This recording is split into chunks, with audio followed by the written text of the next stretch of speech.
Hello, ladies and gentlemen. This is Attorney Shapirali, and we are talking today about naturalization and moral character.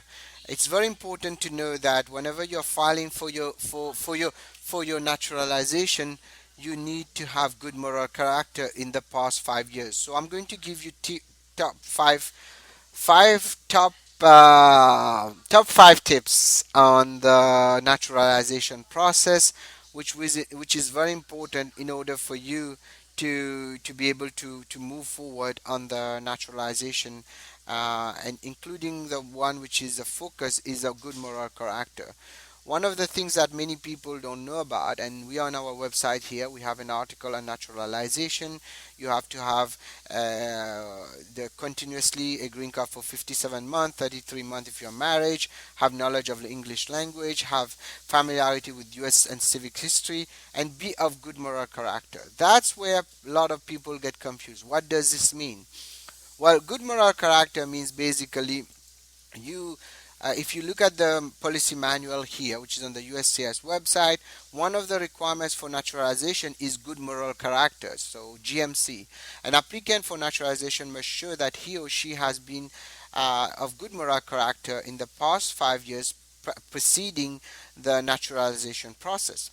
For example, what they are talking about here, tip number one, or things number one that you need to know is that once you, let's say you are convicted of a certain crime, even the crime is not a crime, a deportable crime, and as from that date, you are now 5 years. Even if you are eligible for citizenship on other grounds, they will deny you your citizen. They will deny to give you citizenship because for 5 years they will test if you have basically kind of rebuild that moral character before they give it to you. So number one, it's not once the punishment is finished or even if it has been expunged, they can go ahead and not give you your citizenship based on this moral character issue.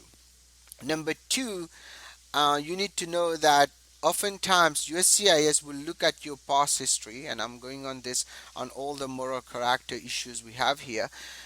They will look at, for example, if you have filed any kind of false document, done misrepresentation with the USCIS, even though you were not convicted, they will still count 5 years later. Then they will consider your moral character situation. And sometimes there are worse things than the moral character, like for example, crimes of moral turpitudes, aggregated sentences, prostitution, smuggling, polygamy, gambling, habitual drunkard, etc. These can actually hinder your chance to get citizenship, and you might have to clean things up and then wait another 5 years, then apply. Because cleaning things up means sometimes if you have certain deportable offenses, where if you have this kind of situation, I recommend you have a lawyer look at the case before you file it, because at the interview you might have issues where they will come back and actually end up by taking away, not only not give you the citizenship, but taking away the entire green card, put you in removal proceeding, which is deportation. So it is very important that you actually look into the issues, what you have been convicted of. And like I said, number two is if you have done some kind of fraud or misrepresentation, um, you can end up by not having a good moral character for the immigration officer, and you will have to fight it to be eligible to be able to take the oath and become a US citizen. Number three tip, make sure when you're filing your case, there if you have some kind of criminal issues background, you have been convicted or you have been arrested, you talk to a lawyer, and we recommend that you hire an attorney to go with you at the interview, because this can really move very fast and turn against you, and you end up by losing pretty much not only the citizenship but the green card. Number four, whenever you're applying for your citizenship and you're looking at the good moral character, make sure that if it is something that, because oftentimes you will see that they will charge you of things that you have not done, and then you need to fight it and make sure, because it's their discretion, so you can always appeal it, or they usually give you a chance for a second interview when you can explain the situation. So it's very important that at this point you have a lawyer by your side. We have done many cases like those, and we'll be glad to help if you give us a call. 510-742-5887. We'll be glad to help.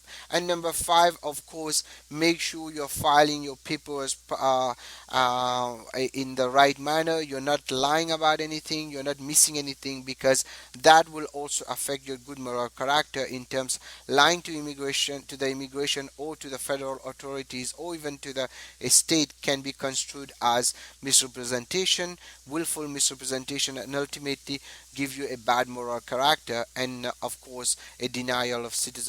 So all those 5 points, those are top 5 points that you have to consider before you file for your citizenship. We wish you all best of luck. If you need help on anything on immigration, please give us a call. 510-742-5887. This is Attorney Shaprai signing off. And if you like our videos, please subscribe and please share it with your friends. Good luck to all of you. And for those taking the citizenship interview or